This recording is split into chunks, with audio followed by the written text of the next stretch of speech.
ईश्वर को जानने की इच्छा इतनी प्रगाढ़ होनी चाहिए कि जैसे कोई इंसान डूब रहा हो, पानी में उसके श्वास जा रहे हों, तो जिस तरह से उसको उस वक्त पानी से बाहर निकलने की इच्छा होती है, जिस तरह से उसकी वो एकाग्रता बनी रहती है कि मैं किसी तरह से इस पानी से बाहर आ जाऊं और खुली हवा में सांस ले सकूं, मेरा मुख पानी से बाहर आ जाए, तो उसकी वो तड़प जो उस वक्त होती है, तो उसी तरह से इंसान की तड़प इस दातार प्रभु के लिए भी होनी चाहिए।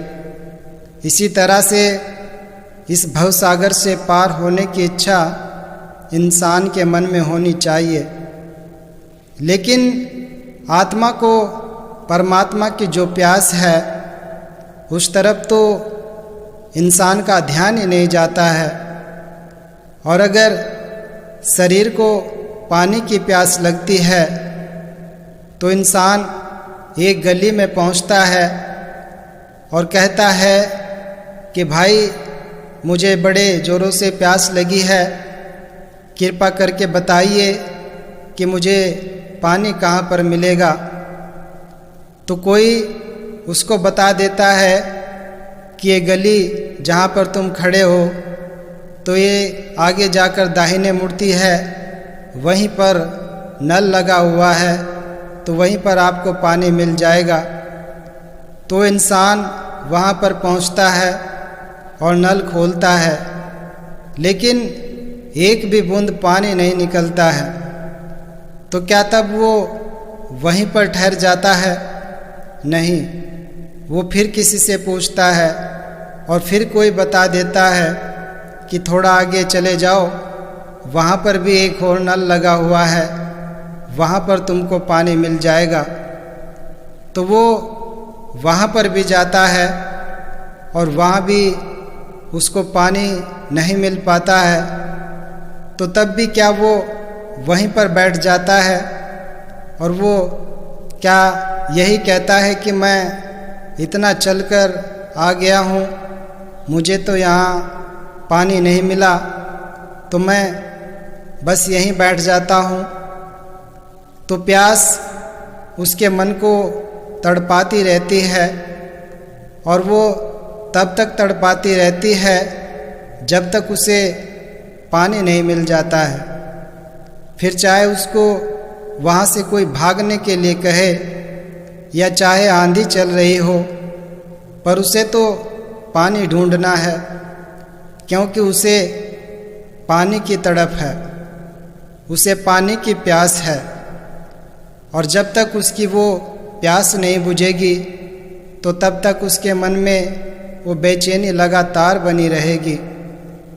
तो इसी तरह से अगर इस हरि परमात्मा की तड़प भी किसी इंसान के मन में है, तो उस इंसान को जहाँ जाने को कहा जाता है और अगर वहाँ पर उसे वो संतुष्टि नहीं होती है तो वो आगे चलता है। और अगर उसको वहाँ पर भी हकीकत में परमात्मा का साक्षात्कार नहीं कराया जाता, जिसके बारे में बताया जाता है कि यह अचल है, ये अमर है, ये अविनाशी है, ये कण कण में व्याप्त है, ये हर जगह मौजूद है, ये पढ़ले के साथ पढ़ले नहीं होता, उत्पन्न के साथ उत्पन्न नहीं होता। यानी जितने भी इस प्रभु के गुण बताए गए हैं, तो अगर उस परमात्मा का बोध उसे नहीं होता तो इंसान को ये प्रयत्न लगातार करते रहना चाहिए। और अगर इंसान को इसकी प्यास वास्तव में लगी है तो वो इस कार्य को कभी भी कल पर नहीं छोड़ेगा।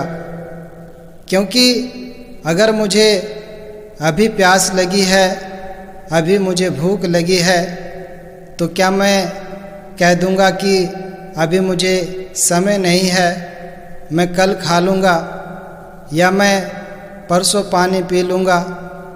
तो ऐसा नहीं है।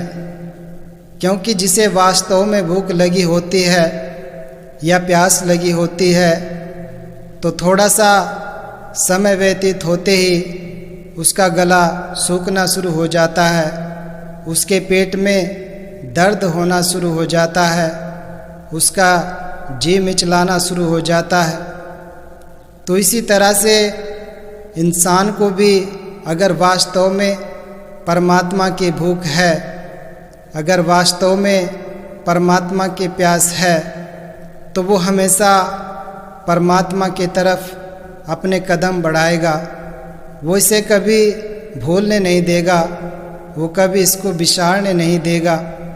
जो वास्तव में भक्त होता है तो उसके बारे में कहा भी गया है कि ज्यों जल प्यारा मछली, लोभी प्यारा दाम, जो मात प्यारा बालक, त्यों भक्त प्यारा राम। जैसे मछली को जल प्यारा होता है, लोभी को दाम प्यारा होता है, जो लालची होते हैं उनके लिए कहा भी जाता है कि चमड़ी जाए पर दमड़ी ना जाए। तो इसी प्रकार से भक्त को भी ये राम प्यारा होता है। कहा भी है कि कामी क्रोधी लालची इनते भक्ति ना होए, भक्ति करे कोई शूरमा, जाति वर्ण कुल खोए। तो कहने का भाव कि केवल भक्त ही किसी प्रकार की लालसा के बगैर प्रेम किया करते हैं। वो प्रेम इसलिए करते हैं क्योंकि प्रेम ही आनंद का स्रोत होता है, सुख का स्रोत होता है।